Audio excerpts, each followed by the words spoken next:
Vamos tratar hoje sobre o Salmo 32. Abra sua Bíblia, por favor. E nós vamos ler esse texto e depois expor esta passagem. Salmo 32. Bem-aventurado aquele cuja iniquidade é perdoada, cujo pecado é coberto.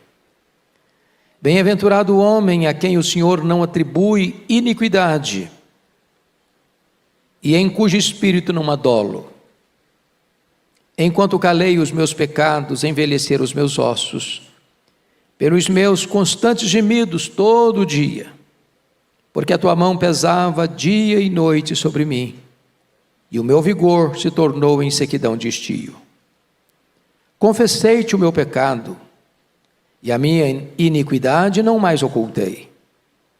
Disse: confessarei ao Senhor as minhas transgressões, e tu perdoaste a iniquidade do meu pecado. Sendo assim, todo homem piedoso te fará súplicas em tempo de poder encontrar-te. Com efeito, quando transbordarem muitas águas, não o atingirão. Tu és o meu esconderijo. Tu me preservas da tribulação e me cercas de alegres cantos de livramento.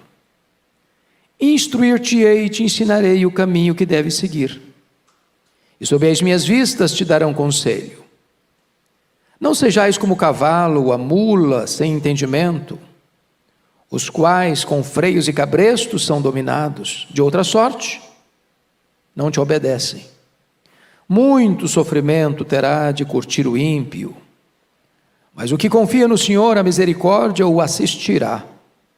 Alegrai-vos no Senhor, regozijai-vos, ó justos, exultai vós todos os que sois retos de coração. Amém. Eu quero tratar do seguinte tema na exposição desse salmo: a paz depois do perdão. A paz depois do perdão. Bom, é muito importante entender que esse salmo tem como pano de fundo, como background, o problema que Davi enfrentou num tempo de guerra, quando ele se levanta do leito, passeia pelo terraço e vê uma mulher tomando banho. Diz a Bíblia que a mulher era extremamente bonita.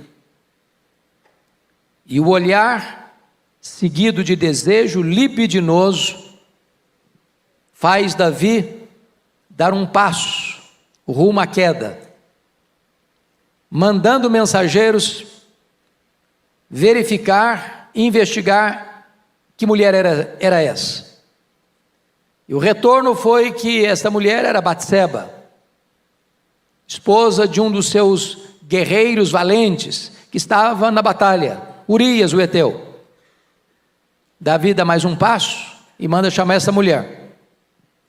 A Bíblia não relata como ele conseguiu seduzir essa mulher e levá-la para a cama. Quanto tempo levou isso? Que argumentos ele usou? Como ela aqueceu aos seus galanteios. O certo é que Davi se deitou com essa mulher, coabitou com ela. Diz o texto que em seguida esta mulher, passado o tempo, manda um recado para Davi: estou grávida. E agora ele está com uma grande batata quente na mão, porque o marido dessa mulher não tem casa, está na guerra.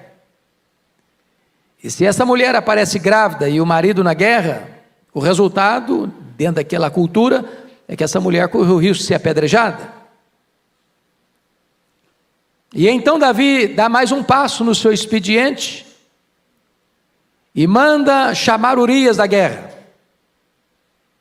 A intenção de Davi é que Urias fosse para casa, coabitasse com a sua mulher, e estaria resolvido o problema. Só que Urias era um homem tão íntegro que ele não achou que seria honesto da parte dele, tendo seus pares na batalha, fora de casa, ele fosse desfrutar da intimidade do seu lar, do relacionamento íntimo com a sua mulher. O plano de Davi começa a se frustrar. Então Davi dá mais um passo, dá um banquete, convida o cara, como se ele fosse uma pessoa muito ilustre, e Davi quisesse honrá-lo, e Davi consegue embebedá-lo, e Davi pensa, bêbado ele vai para casa. E talvez ele que não tenha relação com a mulher, ele não vai lembrar direito das coisas. Mas Urias, mesmo bêbado, não vai para casa. E agora o rei está numa situação adversa. Ele toma mais um passo, rumo à ruína. Ele escreve uma carta para o seu comandante Joabe, e disse: Joabe, bota Urias na frente da batalha, sem retaguarda. Deixa-o exposto aos flecheiros, para que ele morra. Bota a carta no envelope, bota o seu selo, e põe a carta na mão do portador. E o portador da carta é o próprio homem que vai ser assassinado. Um ato de crueldade. E Urias não sabe, mas leva uma carta para o comandante, e o conteúdo da carta era a sua própria morte. E Joabe obedece o rei e põe Urias na frente da batalha sem qualquer proteção. E Urias é morto. E Joabe manda um recado: olha, aconteceu isso, aconteceu aquilo outro, tantas pessoas morreram, tantas tragédias aconteceram. Entretanto, nota de rodapé, Urias, o heteu, também morreu. Essa era a informação, essa era a senha. Em guerra morre, né? Não é surpresa para ninguém morrer uma pessoa na guerra. Então Davi dá mais um passo. Ele se casa com a viúva. Ele era polígamo, eu tinha outras mulheres. Ter mais uma não era um escândalo nacional. Aparentemente ele estava protegendo uma viúva que precisava de amparo. E então, diz a Bíblia que a criança que está no ventre de Batseba, Deus põe a mão e o menino adoece. E Deus vai morrer. E o Davi chora, e o Davi jejua, e o menino morre. E o tempo passa. A Bíblia não diz precisamente quanto tempo, mas diz a Bíblia que o coração do rei estava perturbado. Parece que estava tudo bem, nenhum escândalo público, nada para a imprensa explorar, tudo bem guardado, mas o coração dele estava desesperado. O vigor dele se tornou em sequidão de estio. Os ossos dele ardiam. A mão de Deus pesava sobre ele, mas ele, dissimuladamente, diante de todo mundo, estava muito bem. Ninguém suspeitava de nada. Aí Deus manda à casa dele o profeta Natã. E o profeta Natã usa uma estratégia para fazer uma abordagem. E Davi cai na armadilha, armada pelo profeta, para reconhecer o seu pecado. Porque Natã chega para ele e diz: olha, tinha numa cidade um homem pobre e um homem rico. O homem rico tinha muitas reses, muitas ovelhas, muito gado, era um cara rico. O pobre tinha uma cabrita, que dava leite, que vivia dentro da casa, que era como um membro da família, pegava no colo. E aí o homem rico recebe uma visita ilustre, e o rico, em vez de ir lá no campo matar uma das suas reses, para fazer um lauto banquete para o seu convidado, resolve ir lá na casa do pobre, pegar a cabrita dele, a única que ele tinha, e matar, para fazer a refeição para o seu convidado. Quando Davi escuta isso, ele fica irritado, ele tinha um senso de justiça. Esse cara deve morrer. Aí o Natan bota o dedo no nariz dele e diz: você é o cara, você é o homem. Deus te deu o reino, Deus te deu riqueza, Deus te deu até muitos privilégios e prazeres, e você foi tomar a mulher de Urias, e ainda matar Urias. Nesse momento Davi cai em si e diz: pequei, se arrepende, confessa, e Deus diz: está perdoado, mas a espada não vai fugir da sua casa. E esse texto é o relato e o registro dessa confissão, desse arrependimento, desse perdão e da restauração divina a Davi. É claro, meus amados irmãos, que Davi comete aqui 3 pecados, e o primeiro dele é adultério, o segundo dele é assassinato, e o terceiro pecado é dissimulação. Então nós vamos olhar agora esse texto que, do meio das tempestades da alma, se levanta como o óleo fresco da graça, da misericórdia e do perdão de Deus. Então, primeiro ponto que eu destaco aqui: a paz depois do perdão é a felicidade do perdão. Olha comigo o verso 1. Bem-aventurado aquele cuja iniquidade é perdoada, cujo pecado é coberto. Veja você que começa com essa palavra bem-aventurado, e essa palavra é riquíssima, e é poderosíssima. Esta palavra é muito feliz. É como Jesus abre as bem-aventuranças: bem-aventurados os humildes de espírito, bem-aventurados os que choram.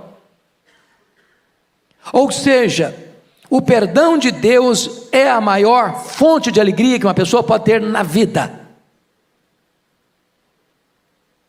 Meus irmãos, o pecado é terrível, é maligníssimo, é pior do que a pobreza, é pior do que a doença, é pior do que a perseguição, é pior do que a solidão, é pior do que a morte, porque esses males podem nos atingir e jamais nos afastarem de Deus. Mas o pecado é maligníssimo porque ele nos priva do maior bem, a comunhão com Deus, porque Deus é a fonte da plena e maior alegria. É na presença de Deus que tem plenitude de alegria. É impossível coexistir comunhão com Deus e pecado. É impossível coexistir paz e pecado. Por isso ele diz que feliz é aquele cuja transgressão é perdoada. A palavra transgressão no hebraico, a palavra pechá, significa rebelião, alta traição contra o soberano. É passar dos limites, é rebelar-se contra Deus. E o que o texto quer nos informar é que bem-aventurado é aquele cuja iniquidade, toda essa sujeira é perdoada. Você e eu estamos aqui, e nós estamos aqui porque a nossa sujeira foi perdoada. Irmãos, a diferença entre nós e o mais depravado ser humano é apenas de graus e não de natureza. Está dentro de nós todo o potencial para toda a malignidade do pecado. É isso que os teólogos entenderam por depravação total. Não há nenhuma área da nossa vida que não tenha sido afetada pelo pecado. A nossa razão, a nossa emoção, a nossa vontade. Não há parte sã na nossa vida. Como Moody, certa feita, caminhava com um irmão da igreja para uma cruzada nos Estados Unidos, e a pessoa que o acompanhava olhou para um bêbado caído na sarjeta, todo sujo, de vômito, e a pessoa disse: olha aí, Moody, que situação horrível. E Moody disse: ali estaria eu, se não fosse a graça. Nenhum de nós tem condições de jogar a pedra. Nenhum de nós tem condições, eu não faço isso, eu não faço aquilo. Não, o potencial do mal está dentro de nós. E feliz é o homem cuja essa sujeira toda é perdoada. O perdão divino lava os pecados e o perdão divino nos livra da culpa do pecado. Feliz é aquele, olha aí o verso primeiro ainda, parte B. Feliz é aquele cujo pecado é coberto. Coberto. A palavra chatá, pecado no hebraico, significa, mesmo que no grego, hamartia, sair do caminho, errar o alvo, viver fora dos padrões. Você se lembra que no dia que o sacerdote entrava no Santo dos Santos com sangue, e derramava o sangue sobre a arca da aliança, a ideia ali é de que o pecado estava sendo coberto com sangue. Quando se olhava, não via mais o pecado, porque estava coberto com sangue. A ideia aqui, cujo pecado, está no versículo 1, feliz, bem-aventurado é aquele cujo pecado é coberto, é exatamente isso. O sangue cobriu o pecado. Deus olha e vê o sangue, e ao ver o sangue, sabe o que significa isso? O juízo foi aplicado. Não tem perdão sem justiça, irmãos. Falar em perdão sem justiça é macular a honra de Deus. Deus não faz vistas grossas com o pecado. Deus não faz concessão ao pecado. Deus jamais diz, não, isso aí não tem problema não, vou perdoar, tá, esquece, está tudo bem, tudo resolvido. Não, Deus não faz isso não. Deus pune o pecado. Deus julga o pecado. E toda a história do Antigo Testamento, com todas aquelas matanças de cordeiros e sangue que era colocado no altar, tinha uma única intenção aquilo, era apontar para a cruz, apontar para o Cordeiro de Deus, porque na cruz Deus fuzilou o seu próprio Filho, com a espada da lei, fazendo cumprir cabalmente a justiça dele, porque ele morre como nosso substituto, representante, fiador. Então Deus aplica o juízo no Filho, para que o sangue do Filho cubra o nosso pecado. Por isso a Bíblia diz, feliz é aquele cujo pecado é coberto. O juízo foi aplicado, a lei foi satisfeita, e então a base legal para o perdão. Mas em terceiro lugar, feliz é aquele a quem o Senhor não atribui iniquidade. Olha o verso 2, bem-aventurado o homem a quem o Senhor não atribui iniquidade. A palavra iniquidade, a palavra avon no hebraico, é depravação, distorção moral, perversão. Aqui está o coração da Bíblia, irmãos, aqui está a essência do Evangelho. Como assim? Aquele a quem Deus não atribui iniquidade. Alguém de nós aqui está desprovido de iniquidade? Como assim Deus não atribui iniquidade? Se eu sou iníquo? Como é que Deus faz isso? Como é que Deus resolve isso? Como é que Deus pode ser justo e ao mesmo tempo justificador do ímpio? Como é que Deus faz isso? Esse texto de Davi está trazendo à baila, à tona, a gloriosa doutrina da justificação pela fé. E você se lembra que na cruz houve 3 transações. A primeira delas, diz lá em 2 Coríntios, capítulo 5, verso 19, Deus estava em Cristo reconciliando consigo o mundo, não imputando aos homens as suas transgressões. O que é a doutrina da imputação? A palavra imputar significa pôr na conta de. Quando Deus foi nos salvar, a primeira coisa que Deus fez, Deus não botou na sua conta, na minha conta, na nossa conta, o nosso pecado, a nossa dívida.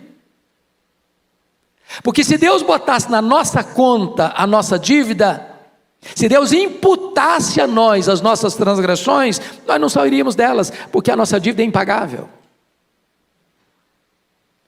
Segunda transação da cruz, está lá em 2 Coríntios 5, 21. Aquele que não conheceu o pecado, Deus o fez pecado por nós. Significa o quê? Que Deus não imputou a mim o meu pecado, mas Deus imputou o meu pecado sobre o filho dele. Deus lançou sobre ele a iniquidade de todos nós. Ele foi feito pecado por nós. Ele foi ferido pelas nossas transgressões. Agradou ao Pai moê-lo naquela cruz. Deus aplica no Filho o golpe da lei e satisfaz a sua justiça, porque o Filho, como nosso substituto, representante, fiador, morreu pelos nossos pecados em nosso lugar. É só por isso que você pode ler o versículo 2, bem-aventurado o homem a quem o Senhor não atribui iniquidade. O camarada é iníquo, ele cometeu iniquidade, Deus não atribui a ele a iniquidade dele. Por quê? Por quê? Por que eu não tenho que morrer pelos meus pecados? Por que eu não tenho que ir para o inferno por causa dos meus pecados? Não é porque eu sou bom, porque eu sou santo, porque eu não cometo pecado? Não! É porque Deus pegou os meus pecados, as minhas transgressões, as minhas iniquidades e lançou todas elas sobre o seu Filho.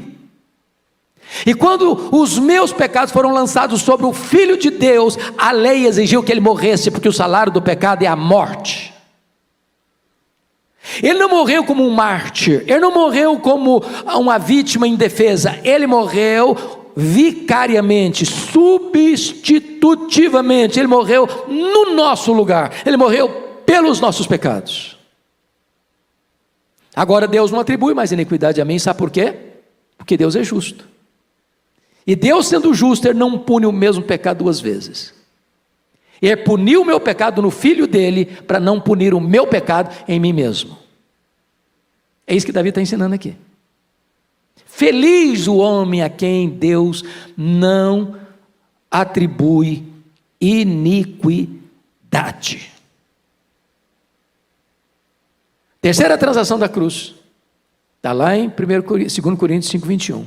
Aquele que não conheceu o pecado, Deus o fez pecado por nós, para que nele nós fôssemos feitos justiça de Deus. Sabe o que Deus vai fazer agora? Deus vai imputar, ou seja, botar na nossa conta toda a justiça do seu Filho. Notem vocês que justificação é um ato, não é um processo. Segundo, justificação não tem graus, não tem ninguém mais justificado do que outro. Prestem bem atenção no que eu vou lhes dizer. A justificação não faz você justo, justificação declara você justo, é um ato de declaração. Então, quando Deus puxa sua ficha lá no tribunal do céu, sabe o que está lá? Justificado. O que significa isso? Não só você não tem dívida, mas você tem crédito, crédito infinito. Toda a justiça de Cristo está depositada na sua conta. É por isso que a Bíblia diz, já nenhuma condenação há mais para aqueles que estão em Cristo Jesus nosso Senhor. Bem-aventurado aquele a quem o Senhor não atribui iniquidade. Mas veja ainda, em quarto lugar, feliz é aquele em cujo espírito não há dolo. O que é dolo? Dolo é má intenção, é maldade. É aquilo que Davi fez, ele cometeu o pecado, tentou se livrar das consequências do pecado, chamando o marido, mandando matar o marido, casando com a viúva, para fazer que estava tudo certo. Ele agiu com dolo. E você sabe que diante da lei nossa humana, você tem crimes que são crimes culposos e crimes dolosos. E quando a lei vai julgar, o peso é diferente. Você pode matar uma pessoa sem a intenção de matá-la.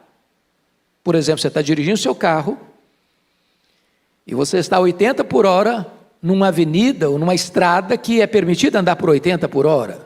Se você está na Bandeirantes, na Dutra não, mas na Bandeirantes, 120 por hora.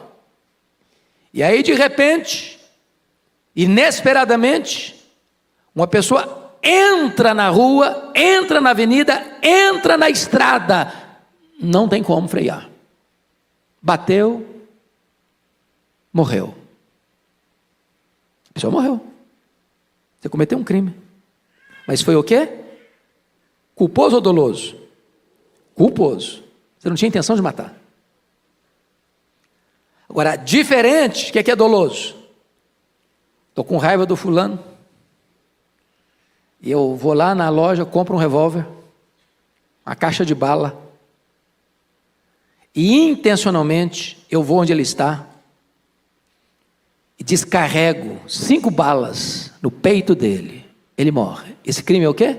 Culposo ou doloso? Doloso. O homem perdoado, o homem transformado, ele não nutre malignidade no sentido de desejar o mal, de armar esquemas para prejudicar. É por isso que o texto vai mostrar para nós essa gloriosa verdade, em cujo espírito não adole. Esse é um cara feliz. Ele não fica maquinando mal. Ele não fica lá deitado pensando, o que é que eu posso fazer para prejudicar o fulano? O que é que eu posso fazer para tomar o que é do fulano? O que é que eu posso fazer para acabar com a reputação do fulano? Não, ele não age mais dessa maneira. Então vamos para um outro ponto agora do texto, que é a infelicidade da impenitência, versos 3 e 4. Olha comigo. Enquanto calei os meus pecados, envelheceram os meus ossos pelos meus constantes gemidos. Vejam você que seus ossos ficaram envelhecidos pelos gemidos. Quando calei os meus pecados, envelheceram os meus ossos pelos meus constantes gemidos. O que Davi está falando aqui? Ele está contando a experiência dele, que viveu. O pecado guardado no coração, ele tem um poder de autodestruição incomparável. O pecado adoece, o pecado enfraquece, o pecado debilita a saúde. Nada arruína mais um cidadão, do ponto de vista físico, emocional, do que o chicote da culpa, do que o tormento emocional. Ele não dorme direito, ele não come direito, ele não tem alegria, ele não tem paz, ele não tem sossego.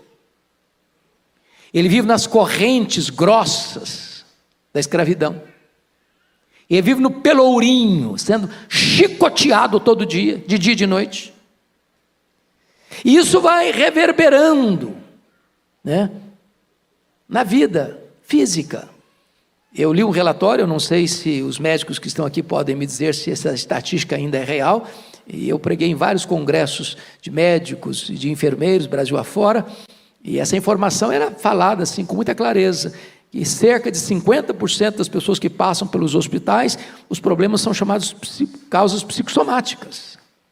Ou seja, os problemas da vida, a culpa, o pecado, as mazelas da vida, vão misturando aí com suas emoções, isso vai sendo somatizado, isso vai debilitando a sua saúde, vai mexendo com você.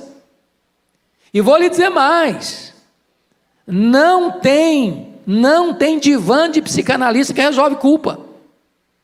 Não tem remédio da farmácia que você toma e alivia a culpa. Você alivia uma dor física, mas a culpa não. O chicote da consciência não. E aqui Davi está mostrando que o problema da culpa corrói. O pecado é como se fosse uma serpente que você vai aquecer no seu peito. Ela vai te pegar, ela vai te picar, ela vai deixar veneno em você. Mas nota em segundo lugar, que ele vai dizer aí no verso 4, outra coisa gravíssima. Porque a tua mão pesava de dia e de noite sobre mim. Ô, gente, a mão de Deus é uma bênção, né? É a maior dádiva que nós podemos ter, a mão de Deus. A mão de Deus sobre nós. A mão de Deus que protege, a mão de Deus que dirige, a mão de Deus que guia, a mão de Deus que abençoa, é a mão de Deus. E nós não pedimos, Senhor, estenda a tua mão sobre nós. É uma bênção a mão de Deus, mas a mão de Deus também pode ser o nosso maior problema. Se a mão de Deus pesar, você está frito. Tem homem que te livra, tem dinheiro que te livra, tem viagem que te livra, não tem mudança de endereço que te livra. Não tem apartamento de cobertura que te livra, não tem mansão que te livra, não tem muro que te livra, não tem nada que te livra se a mão de Deus pesar sobre a sua vida. E ele diz, a tua mão pesava sobre mim. Quando?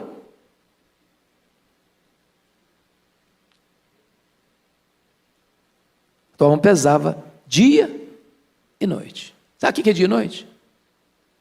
Sem pausa, sem trégua, sem descanso. Mas ele vai dar uma terceira informação sobre o perigo da infelicidade da impenitência. Olha aí, versículo 4, parte B. E o meu vigor se tornou em sequidão de estio. O pecado abate o espírito, entristece o coração e enfraquece o corpo. Ou seja, sofrimento e enfraquecimento caminham de mãos dadas. O cara murchou, secou, desidratou. Foi a experiência de Davi.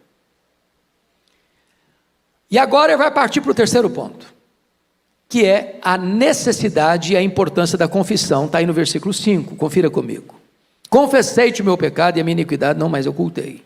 Diz, confessarei ao Senhor as minhas transgressões e tu perdoaste a iniquidade do meu pecado. Vamos entender isso aqui. Davi está expondo o salmo, mas você se lembra que não foi tão espontânea assim a confissão, não. Como é que foi a confissão de Davi? Ela foi provocada por um profeta muito inteligente. Se o profeta chegasse e falou, Davi, você está em pecado, viu, cara? Que negócio é esse, profeta? Não, o profeta chegou de mansinho, contou uma história. E o Davi caiu igual o patinho da história dele. Tem hora, irmãos, que a nossa memória precisa ser trabalhada, porque às vezes a gente vai criando certas resistências, certas cercas de proteção para a nossa consciência, para não reconhecer o erro, ou para justificar o erro. Eu pequei por isso. Algumas pessoas dizem, não, mas o Davi, coitado, foi uma vítima. Como é que uma mulher vai tomar banho de janela aberta? Davi era vítima. A Bíblia não trata dessa matéria por esse viés. Em momento algum a Bíblia bota a culpa na Betseba, embora se ela tomou banho de janela aberta, não devia ter feito isso mesmo não. Ninguém está com licença aqui para tomar banho nu, em público, ou deixando a porta aberta, ou a janela aberta. Porque hoje não é a janela que está aberta mais não, é a mídia social. Tem gente que se veste sumariamente e tira uma foto bem bonita e posta. Ela quer ser vista. A intenção é exatamente despertar desejos. Vejam, não vão parar. Mas o ponto básico é o seguinte: o Davi está reconhecendo aqui que ele precisa confessar. Confessei-te o meu pecado e a minha iniquidade não mais ocultei. Em outras palavras, Davi destampa a caverna dos horrores. Abre a caixa da ferramenta. Abre a caixa preta. Joga tudo para fora. Se você pega uma ferida, por exemplo, ela tá lá. Se você tampa a ferida, o que acontece com essa ferida? Ela vai se contaminando, vai gangrenando, e ela pode ser extremamente perigosa. O que você tem que fazer? Abrir a ferida, fazer asepsia, aplicar o remédio. Esconder, tapar, botar uma cobertura para ninguém perceber, não é a solução do problema. Davi está dizendo, confessei-te o meu pecado. E qual o resultado? Disse: confessarei ao Senhor as minhas transgressões, e tu perdoaste a iniquidade do meu pecado. O que a Bíblia ensina em Provérbios 28:13? Quem lembra de cor? Vamos lá? Aquele que encobre, me ajuda aí, as suas transgressões jamais prosperará, mas aquele que as confessa e deixa, alcançará misericórdia. O que a Bíblia diz mais? Lá em 1 João 1,9: se confessarmos os nossos pecados, Deus é fiel e justo para nos perdoar os pecados e nos purificar de toda injustiça. A Bíblia diz que o nosso Deus tem prazer na misericórdia e é rico em perdoar. Deus não tolera um coração duro, mas Deus habita com abatido e contrito de coração. Não importa a gravidade do pecado, em havendo arrependimento e confissão, há perdão. Isso é maravilhoso, irmãos, porque embora o pecado seja maligníssimo, tem saída, tem saída. Agora vamos entender isso aqui. Arrependimento é uma palavra muito importante na Bíblia, muito importante. E a palavra arrependimento, metanoia, na língua grega, ela tem 3 implicações muito importantes. Arrependimento implica em mudar a mente, mudar a emoção e mudar a vontade ou a volição. Porque nós somos o quê? Nós somos razão, nós somos emoção, nós somos volição, certo? O arrependimento tem que trabalhar essas 3 áreas, senão, se não completar o ciclo, não é arrependimento. Talvez a melhor forma de explicar isso é ilustrar a diferença entre Judas Iscariotes e Pedro. Judas traiu Jesus, Pedro negou Jesus. O Judas suicidou, o Pedro foi restaurado. Qual a diferença de atitude entre Judas e Pedro? No ciclo de Judas faltou um elemento. O elemento racional existiu, ele reconheceu o erro dele? Reconheceu. Ele ficou triste porque errou? Ficou triste. Então, de 3 elementos do arrependimento, ele tinha 2 etapas vencidas. Ele reconheceu o erro, foi lá para o sacerdote trair sangue inocente. E ele ficou tão triste que ele devolveu o dinheiro. Não quero saber desse dinheiro, esse dinheiro não resolve nada para mim. O que faltou para ele completar o ciclo? Voltar-se. A vontade, a disposição, a decisão de voltar para Jesus. Por isso que a palavra arrependimento significa dar meia volta. Eu estou indo para cá, eu reconheço o erro e retorno. A vontade precisa agir, retornar para Deus. Porque se você não fizer o ciclo completo, você fica preso no cipoal do remorso, e o remorso leva ao suicídio, ao desespero. Pedro reconheceu o erro, Pedro ficou triste pelo erro, chorou, mas Pedro voltou-se para Jesus, completou o ciclo, é restaurado, é perdoado. Agora, notem vocês,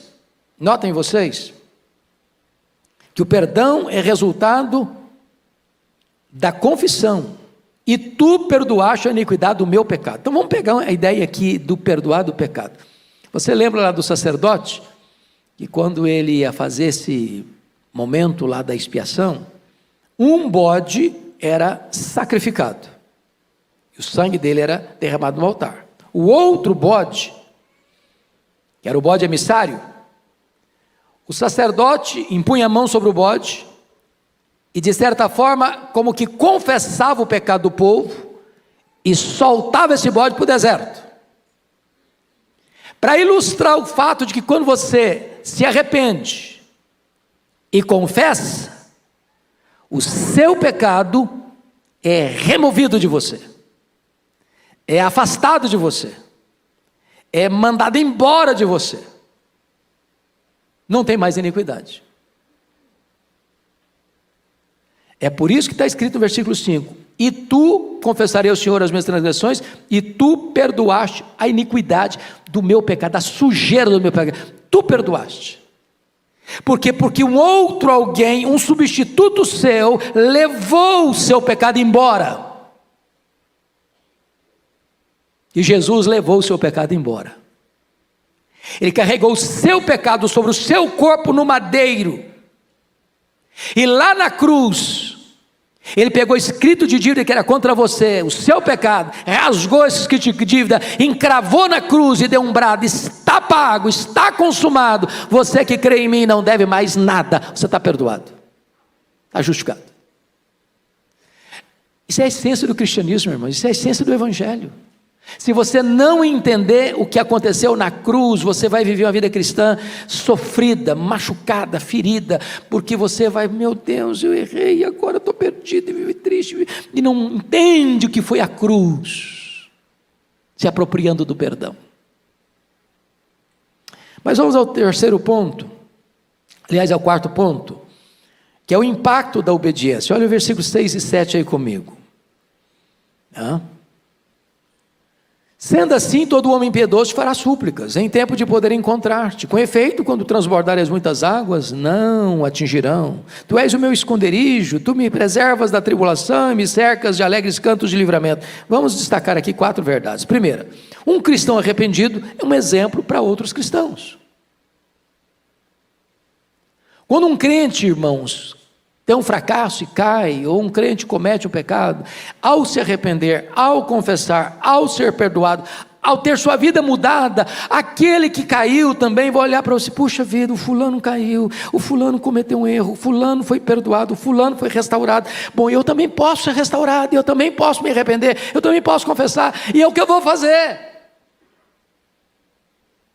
É isso que ele está ensinando aqui. Sendo assim, todo homem piedoso te fará súplicas. O homem piedoso não é aquele homem que nunca erra, não. O homem piedoso é aquele que, porque todos pecam e todos erram, é aquele que reconhece o seu erro, é aquele que se arrepende do seu erro, é aquele que confessa o seu erro, é aquele que abandona o seu erro. Então a pessoa vai olhar e dizer: vale a pena confessar, vale a pena falar com Deus, vale a pena acertar a vida com Deus, vale a pena. E então todo homem piedoso te fará súplicas, em tempo de poder encontrar-te. Segunda coisa, um crente perdoado é poupado das tempestades da vida. Versículo 6, a parte B: com efeito, quando transbordarem as muitas águas, não atingirão. Ô gente, tem tribulação e tribulação. A tribulação da vida, o crente aguenta, de cabeça erguida. A tribulação que o crente não aguenta é a tribulação produzida especificamente por causa do pecado. Enquanto o cara não se vê livre disso, ele está na unha do inimigo, uma camisa de força, um pelourinho, sendo açoitado, atormentado, acuado, acusado, triste, ossos secos, vigor seco. É isso que ele está dizendo. É isso que ele está ensinando para nós. Vocês se lembram da história do Lutero? Lutero era um camarada que sempre teve dramas de consciência, né? Antes da conversão dele, o Lutero ia todo dia no confessionário, todo dia. E as confissões dele eram confissões assim, de 1 hora, 1h30, 2 horas. E o padre que recebia as confissões não aguentava mais aquela lorota toda. Dizem os biógrafos de Lutero que um dia o padre confessor disse para ele: ô Lutero, o dia que você cometeu um pecado de verdade, vem aqui, porque eu não aguento mais essa lorota sua, não. Porque o camarada tinha dramas de consciência. Dramas de consciência. Depois que ele conheceu a gloriosa doutrina da justificação pela fé, o justo viverá pela fé. Ele vai a Roma e sobe as escadarias do templo de joelhos, tentando aliviar a consciência, desesperado.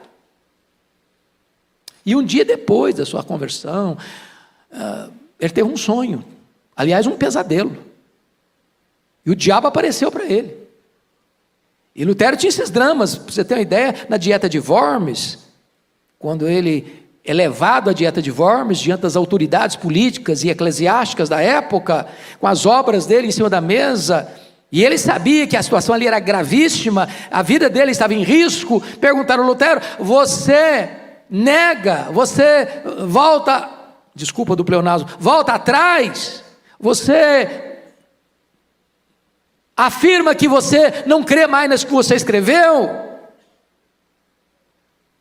A coisa era tão dramática que ele diz: dá para eu pensar um pouco essa noite? E naquela noite, dizem os seus biógrafos, que ele enfrentou uma batalha espiritual tão grande, que parecia que o diabo estava ali no quarto dele, a ponto de pegar o tinteiro e jogar na parede, tentando jogar no diabo. Louvado seja Deus, no dia seguinte, quando as obras foram postas de novo na mesa, e perguntar para ele: você nega? Você se retrata? Ele respondeu: a não ser que vocês me convençam pelas escrituras que eu estou errado, eu não posso me retratar. Porque não é legítimo o homem agir contra a sua própria consciência. Que Deus me ajude. E ali foi o grande corte radical da reforma que começou em 1517. A dieta de Worms aconteceu em 1521. Mas dizem os estudiosos que certa feita ele está dormindo e ele tem um pesadelo e o diabo aparece para ele com a lista de pecados terríveis. Você fez isso, você fez isso, você fez aquilo, você fez aquilo outro, aquilo outro, aquilo outro. E no pesadelo mesmo, no sonho, Lutero disse: é verdade, eu fiz tudo isso aí. Só tem um detalhe que não está aí.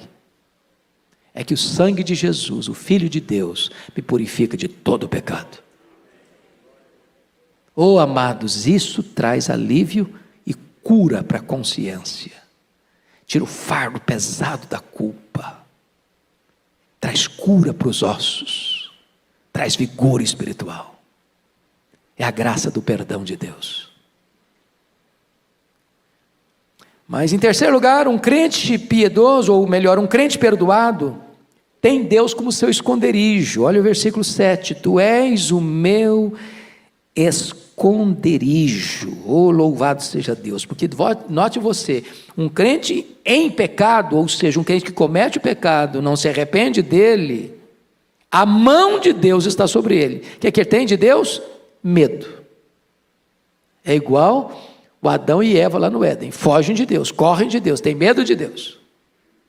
Mas quando você é perdoado, Deus é o que para você? Refúgio. Você corre para Ele, não dele. Ele é seu abrigo, Ele é a sua cidade refúgio. Para Ele você pode correr, nele você tem segurança. Mas em quarto lugar, um crente perdoado é poupado do sofrimento e cercado de cânticos de livramento. É o que diz o verso 7, a parte B: tu me preservas da tribulação e me cercas de alegres cantos de livramento. Em vez de gemido, tem louvor. Em vez de lamento, tem celebração.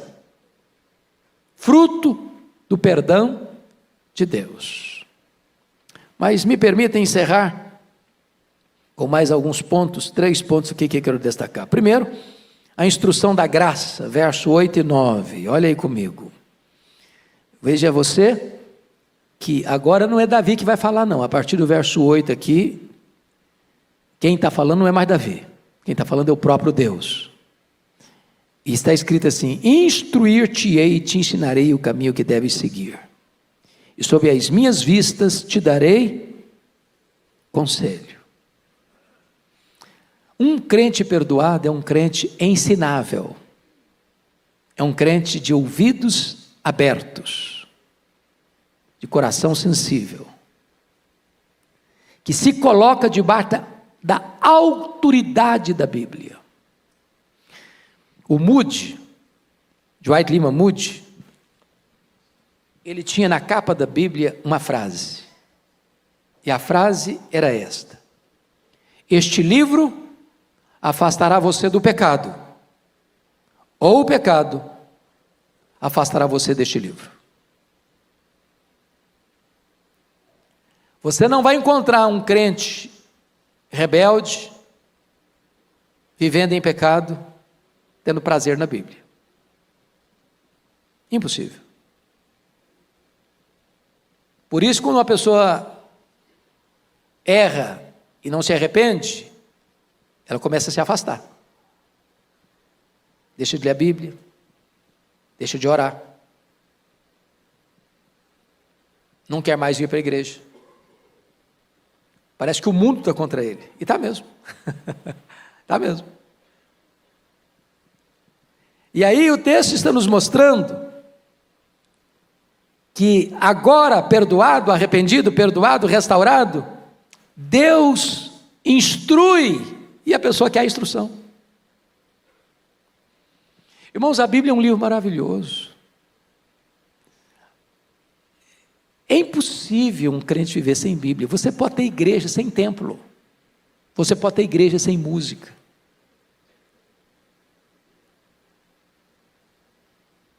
mas você não pode ter igreja sem Bíblia. Onde não tem palavra de Deus, não tem direção. Eu quero fortemente encorajar você a ser um estudioso da Bíblia. E quando eu digo isso, eu não estou dizendo que você só vai pegar a sua Bíblia no domingo para ir para a igreja. E às vezes algumas pessoas nem têm mais Bíblia, sabia? Eu gosto das mídias sociais, eu gosto mesmo, uso todas. Eu ando com esse bichinho aqui todo dia. Mas não abro mão da Bíblia de papel. Sabe por quê? Nisso aqui você vai ter muita dificuldade de decorar. Nisso aqui você vai ter muita dificuldade de fazer uma anotação ao lado do versículo que falou com você. Estava na minha devocional, li esse versículo, coisas novas vieram à tona, e eu vou lá e escrevo um pontozinho ali que me remete àquilo que Deus falou comigo. Já me pediram N vezes para eu mudar de versão. Minha Bíblia e a igreja aqui adota a versão ARA, né? Revista atualizada. Por que eu não mudo de versão? Agora saiu a versão atualizada, né? Ótimo, para quem está começando. Eu estou com 63 anos, tenho 40 anos de ministério.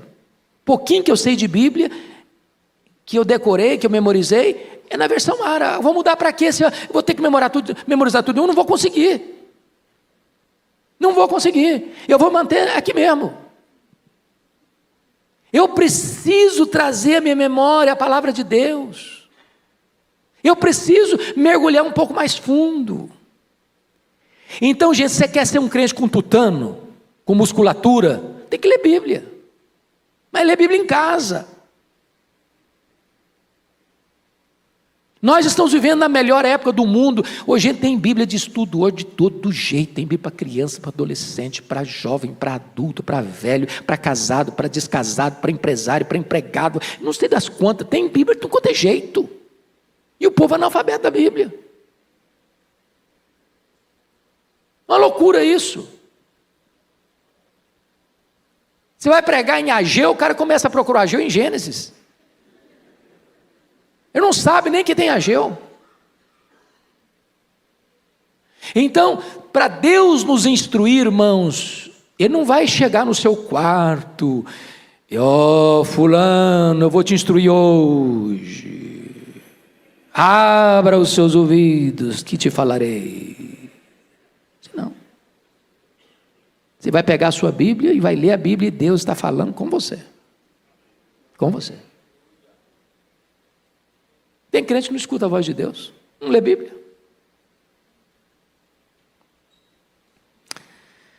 Mas tem um alerta necessário, porque se você não lê, o versículo 9 é que vai se aplicar aí, viu?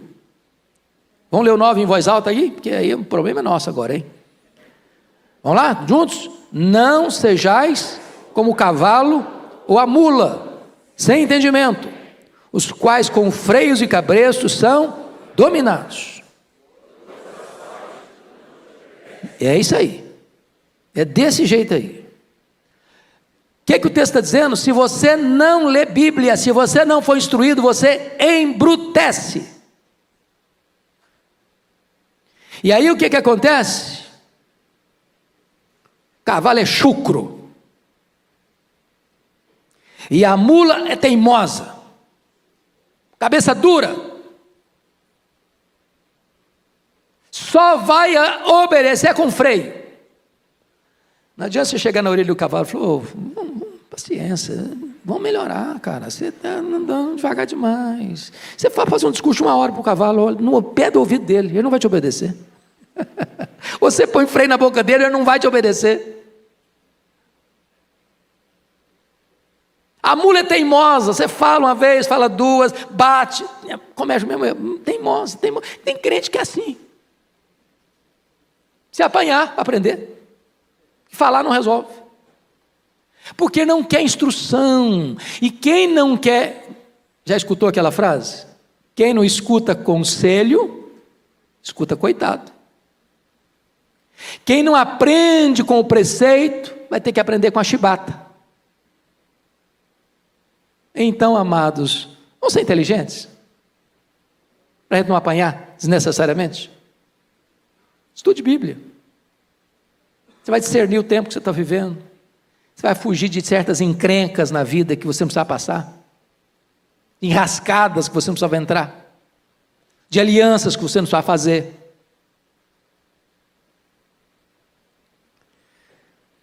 Penúltimo lugar, contraste profundo no versículo 10. Muito sofrimento terá de curtir o ímpio, mas o que confia no Senhor, a misericórdia o assistirá. Então tem dois caminhos: o caminho do ímpio e o caminho do piedoso. O caminho do piedoso é um caminho de bênção, de misericórdia, assistindo. O caminho do ímpio é um caminho que vai ter que curtir muito sofrimento. Muito sofrimento, pouco não é muito. Então esse negócio de achar que a vida está do lado de fora, a vida está pulsando lá fora, do outro lado do muro, que lá sim a pessoa vive, lá sim a pessoa é feliz, lá sim a pessoa celebra, lá ela está curtindo a vida, balela. Lugar de curtir a vida é do lado de cá do muro, é na casa do Pai, é na casa do Pai que tem pão com fartura, é na casa do Pai que você é amado, é na casa do Pai que você é abraçado, é na casa do Pai que você é beijado, é na casa do Pai que tem festa para você. Lá fora tem miséria, tem traição, tem opróbrio, tem vergonha, tem chiqueiro, tem lama. Mas finalmente, último lugar, há uma ordem expressa de Deus para você e para mim no versículo 11. Fique em pé e vamos ler o versículo 11 para encerrar. Vamos ler juntos? Alegrai-vos no Senhor e regozijai-vos, ó justos, exultai, vós todos que sois retos de coração. O povo de Deus tem que ser um povo alegre, vibrante, entusiasmado, porque é o povo perdoado por Deus. Portanto, a paz depois do perdão. Deus amado, nossa gratidão por esta manhã, nossa gratidão por esta igreja, nossa gratidão por estas portas abertas para acolher a todos nós, nossa gratidão pela Tua palavra, nossa gratidão pela Tua instrução, nossa gratidão pelo Teu povo que aqui está hoje, perdoado, lavado no sangue do Cordeiro, Te adorando e celebrando o Teu nome. Que a nossa vida seja para o louvor da Tua glória, em nome de Jesus, amém.